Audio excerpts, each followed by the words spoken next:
notre développement de cet intéressant colloque. Donc nous en sommes au troisième aspect de cette présentation, les testaments partage transgénérationnels. Nous avons la chance d'avoir deux éminents spécialistes, Bernard Vareille, professeur d'université, et Ludivine Fabre, notaire à Marseille. Je leur passe immédiatement la parole. Merci, Monsieur le Président, pour vous remercier de l'accueil chaleureux que nous avons trouvé ici et évidemment pour remercier Sophie de l'organisation de tout ça. Cette assistance est très nombreuse, donc c'est extrêmement réussi. Alors, il nous incombe de traiter du testament partage transgénérationnel. Bien, nous venons avec une grande nouvelle, Ludivine et moi. Le testament partage transgénérationnel existe, nous l'avons rencontré. Alors, un mot déjà pour vous parler du testament partage lui-même. C'est une institution qui est un peu méconnue. Et c'est une institution qui est quelquefois sous-estimée, comme l'a écrit un auteur, parce qu'en réalité, il n'a pas de forme singulière, il n'y a pas de formalisme particulier pour le testament partage. Il emprunte la forme du testament. Ce qui fait qu'il est assez difficile de le distinguer, par exemple, d'une pluralité de legs d'attribution, vous savez, c'est-à-dire ces legs rapportables par lesquels, sans vouloir rompre l'égalité, le décujus entend attribuer un certain nombre de biens à des personnes désignées. En réalité, la qualification tient pour l'essentiel à un double critère, mais un critère qui n'est pas toujours facile à identifier. Je vous parle du testament partage en général. Le premier, c'est son caractère autoritaire. Le testament partage a un caractère extrêmement autoritaire. Pourquoi ? Eh bien parce qu'il est inspiré par une volonté autre que libérale. C'est ce que dit la théorie, mais on verra que c'est quelquefois un peu plus compliqué. Donc le premier critère, c'est que c'est une volonté répartitrice. Et dans la forme pure, sans libéralité même implicite. Et puis la deuxième caractéristique, c'est l'étendue de sa dimension patrimoniale. Dans un testament partage, on s'efforce de régler de manière assez synthétique l'intégralité, enfin la répartition de l'intégralité de ses avoirs. Et puis maintenant, pour ce qui est de ses effets, en principe toujours, il détermine seulement ceux d'un partage, c'est-à-dire il procède à des allotissements des bénéficiaires. Quelle est donc sa nature ? D'une certaine façon, si ça n'était qu'un acte répartiteur, le testament partage ne justifierait pas sa qualité de libéralité partage. Si on y réfléchit, dans la mesure où le testament partage ne traduit pas toujours un vœu exactement égalitaire, eh bien, il se peut qu'il répartisse des lots qui sont totalement inégaux les uns et les autres. Par conséquent, il existe dans la réalité, dans la pratique, deux sortes de testaments partage.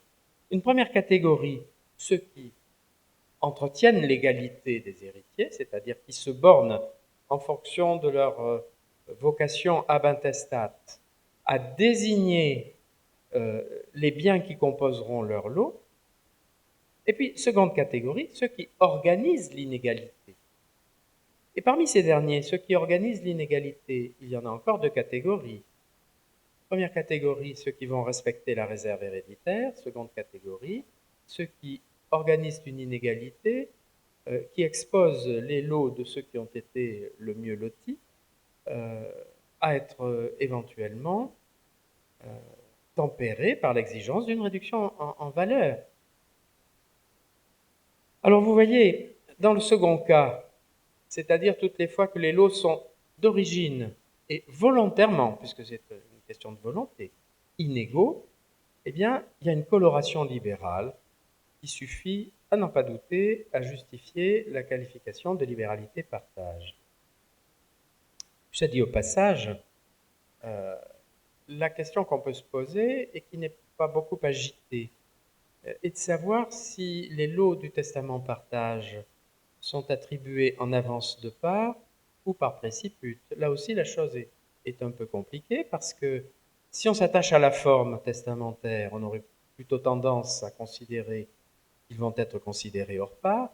Si on s'attache à la qualité d'attribution de biens, on pourrait se dire que ça penche plutôt vers l'avance de part, c'est-à-dire ça doit plutôt être imputé, puisque ce sont des questions d'imputation dont on parle ici, sur la réserve individuelle des copartagés, puisque copartagés ils sont. Alors vous savez qu'Atala s'était posé la question dans son ouvrage du lendemain de la Réforme, et il disait, je crois que c'était assez sensé, que quand on a affaire à un testament partage qui allotit plusieurs enfants sans exprimer de volonté préciputaire, il faudrait présumer l'avance de part. Autrement dit, il faudrait partir de ce principe. On pourrait aussi proposer autre chose, qui consisterait à dire que si on a affaire à un testament partage qui exprime un vœu égalitaire, eh bien, on va considérer que la volonté du décujus en fait quelque chose qui doit être imputé prioritairement sur la réserve, alors que si ça exprime au contraire depuis l'origine une volonté de répartition inégalitaire, il faudrait commencer par imputer ça sur la quotité disponible. Après, la solution, ça serait que... Ça serait éventuellement que le notaire, dans l'acte, précise exactement la qualification, donc par une stipulation appropriée, justement, qui traduirait l'intention du testateur copartageant. Voilà, ça pourrait être une des solutions quand on constitue un testament partage. Alors, quels sont les mérites et quelles sont les faiblesses pratiques du testament partage? Le testament partage, c'est un acte autoritaire, on l'a vu, mais c'est un acte autoritariste. Donc, c'est le revers de la médaille. Alors, c'est un acte autoritaire, pourquoi? Eh bien, parce que c'est la volonté ferme du décujus qui procède, et il est d'autant plus autoritaire qu'il est inégalitaire, bien sûr. Mais dans tous les cas, le fait de désigner un lot en nature à chacun témoigne d'une véritable autorité du décujus. Et puis le but, c'est d'étouffer dans l'œuf tous les conflits qui peuvent naître et de pratiquer un partage sans réplique. Bien sûr, c'est en présence d'un réservataire que l'autorité s'exprime le plus, puisque le réservataire, il va se voir assigner pour composer sa réserve, le cas échéant, des biens désignés. Alors, quel est l'inconvénient? La contrepartie, c'est que c'est un carcan impitoyable. Et ça, c'est le principal défaut du testament partage. Il y a dans cette salle des universitaires qui aiment les testaments partage, y compris transgénérationnels. Mais moi, je trouve que c'est quand même un peu autoritaire tout ça, le testament partage transgénérationnel. Quel est l'inconvénient? L'inconvénient, c'est que, évidemment, vous le savez, celui qui renonce au testament partage renonce à ses droits dans la succession. Ce qui peut poser problème parce que de temps en temps, les lots ne conviennent en réalité à personne, et dans ce cas-là, on est obligé de procéder à des échanges. J'ai rencontré dans un dossier des gens qui étaient littéralement ligotés par un testament partage, et ce testament partage décevait tous les allotis. Ils pleuraient en chœur. Mais ils ne pouvaient pas renoncer, parce que sinon ils auraient perdu tout droit, évidemment, sur les biens existants. Donc ils ont cherché des échappatoires. Alors quelle est la solution? La solution, c'est un abonnement. Si quelqu'un vient faire chez vous, notaire, un testament partage, eh bien il faut qu'il s'abonne. Pourquoi? Parce qu'il faut qu'il se livre à une mise à jour permanente. Il faut qu'il fasse de temps en temps faire la révision du testament partage, comme il ferait la révision de son véhicule automobile, pour vérifier que c'est bien à jour, que c'est bien en accord avec, d'une part, la situation des allotis, qui peut avoir changé, tel qui habitait à Paris est revenu en province, et réciproquement, et puis avec surtout le patrimoine du décujus aussi, qui de son côté évolue constamment. Alors, que doit faire le notaire? Voilà la question. Alors justement, en votre qualité de notaire, cet abonnement qu'on vous préconise, c'est justement pour faire un petit peu le point sur la consistance du patrimoine du testateur, puisqu'il a une très grande liberté, ce testateur. Il peut tout à fait changer les attributaires, il peut vendre des biens, il peut modifier les lots, et donc tout cela n'invalide absolument pas le testament de partage. Et donc, il peut même stipuler des biens qu'il aurait à acquérir, donc dont il n'a pas la propriété au moment où il rédige son testament de partage. Et donc, comme le disait Bernard Vareille, la consultation régulière auprès des praticiens permet justement d'avoir un petit bilan patrimonial qui est effectué pour s'assurer que le testament qu'il a rédigé est toujours au goût du jour. Le notaire aussi devra veiller à prévenir le client que si jamais une atteinte à la réserve est découverte au décès, il devra informer personnellement chaque héritier, justement qui est concerné, de son droit de demander cette action en réduction, donc par rapport à un lot qui excéderait la quotité disponible. Et enfin, on vous indique que vous devez prévenir le testateur copartageant de son impossibilité pour les bénéficiaires de revenir à la dévolution légale. C'est ce qu'on vous indiquait. Alors nous vous avons rappelé ce qu'est le testament partage en général, parce que, encore une fois, ça n'est pas de pratique courante de la part des notaires. Parlons maintenant de ce qui nous occupe, le testament partage transgénérationnel.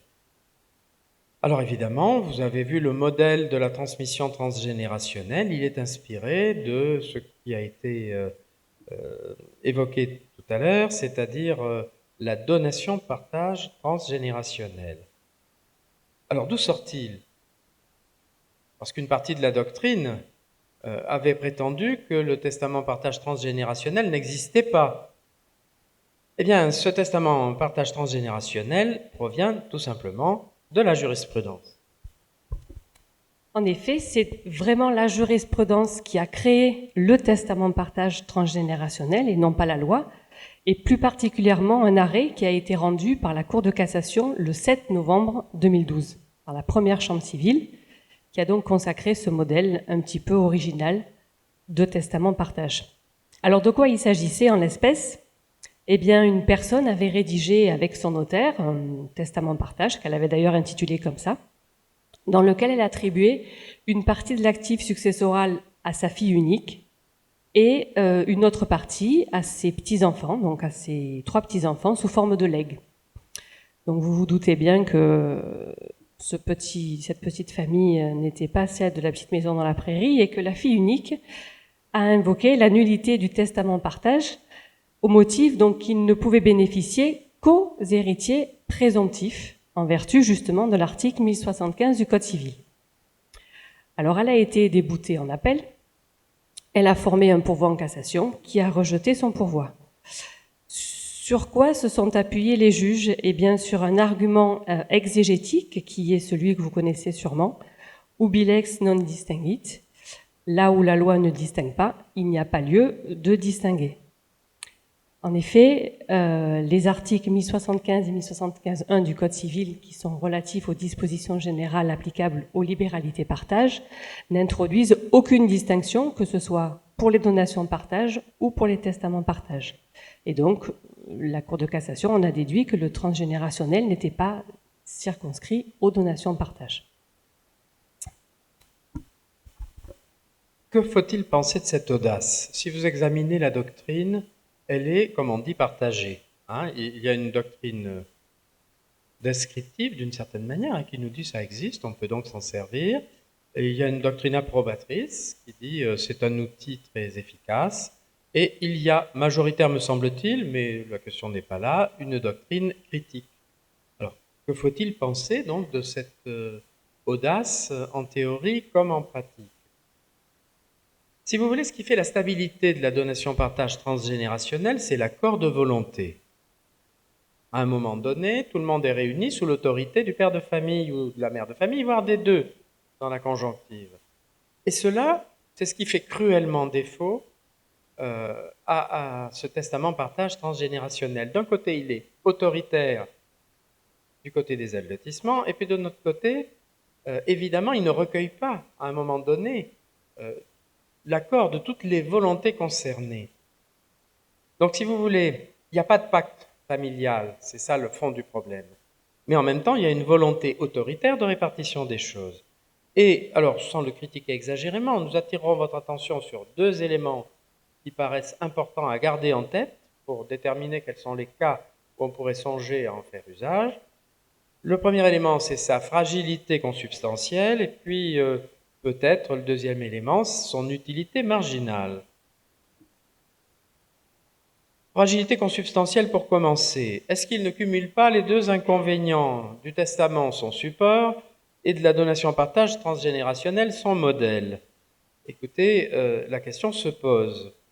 Il y a un premier élément qui est le défaut de consensus stable. C'est la première remarque que nous voulons faire pour faire valoir cette fragilité. Et puis nous verrons qu'il y a une absence d'attribution définitive. C'est le deuxième aspect de tout ça. Alors, un défaut de consensus stable, c'est très simple, c'est un rendez-vous manqué. C'est un rendez-vous manqué permanent des volontés autour de la répartition de ces biens. Et nous allons comprendre pourquoi, parce qu'il s'agit en réalité de réaliser un consensus par-delà la mort sur ce que, autoritairement, le décujus a voulu faire. Or, comme vous le savez, on n'a pas toujours la même révérence à l'égard des défunts que celle que l'on avait à l'égard des personnes vivantes bien présentes et qui étaient capables de parler fort. Alors, quel est le problème? Eh bien, le problème, nous allons le voir, c'est qu'il y a une volonté unilatérale, impérieuse mais éteinte, et puis de l'autre côté, un simple espoir de consensus. Je te passe la parole pour nous développer ça. Donc la volonté unilatérale impérieuse qui donc est éteinte forcément puisque le testament se dévoile à l'ouverture de la succession, c'est-à-dire donc une fois l'influence morale du décujus terminée. En votre rôle de notaire, il est donc très important de connaître l'environnement familial du client qui vient vous voir et de le déconseiller de faire ce testament partage très contraignant si justement il est un moyen de devenir une guerre générationnelle au décès. Et donc, il faut vraiment insister sur le fait que ce testament de partage transgénérationnel est là pour désamorcer les difficultés au règlement de la succession en évitant une indivision et non pas d'en susciter de nouvelles. Vous trouverez dans le juris classeur, la formule différents partages testamentaires, des clauses qui sont assez bien rédigées et qui expriment un petit peu la volonté que la personne a voulu laisser. Donc vous pouvez trouver par exemple une égale affection que vous pouvez porter à mes enfants, à mes petits-enfants, qui aurait conduit la personne à composer des lots aussi égaux que possible en valeur et à répartir équitablement ses biens, ou justement insister sur le fait que c'est pour prévenir des sujets de dissension ou des hésitations et des contestations qui pourraient naître à ma succession et pour éviter d'avoir recours à un partage judiciaire. Donc vous avez compris que la sémantique, lorsque vous allez rédiger l'acte de partage avec votre client, est très importante. Il ne faut surtout pas de formule dans laquelle vous pourriez laisser un doute, par exemple, au bon vouloir de mes enfants ou de mes petits-enfants qui pourraient partager. Ça, c'est vraiment à bannir. Parce que le testament de partage, justement, reste cet acte unilatéral qui fait défaut de l'accord de la génération intermédiaire qui s'effacerait au profit de ses propres enfants. D'ailleurs, cet enfant-là n'est même pas informé du testament puisque c'est un acte secret et donc qui reste totalement à la discrétion de son rédacteur. Et donc cette répartition qui finalement est imposée par-delà la mort du décujus, elle est assez radicale. Donc vous ne pourrez pas complètement avoir recours au cantonnement, ce n'est pas possible, ni même à l'aménagement du partage qui a été prévu par le testateur. Ça, c'est impossible également. Donc c'est, comme disait Bernard Vareille, à prendre ou à laisser. Donc cette volonté unilatérale impérieuse qui est terminée laisse peut-être un espoir de consensus, parce qu'il y a quand même des familles où le consensus va pouvoir être trouvé après le décès. Et donc ce consensus familial, il pourra être obtenu sur 2 générations. Donc en pratique, le testament partage transgénérationnel ne pourra pas empiéter sur la réserve des enfants, donc de la génération G2 intermédiaire, à moins que 2 possibilités. Ces derniers y consentent, c'est toujours possible, on l'a vu, de consentir à une atteinte à sa réserve une fois que la succession est ouverte.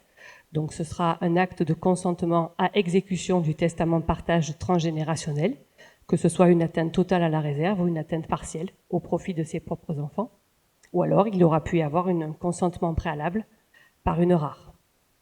À défaut, le testament de partage transgénérationnel pourra être écarté pour ce qui concerne les attributions à des non-héritiers ou alors contesté au titre de l'action en réduction.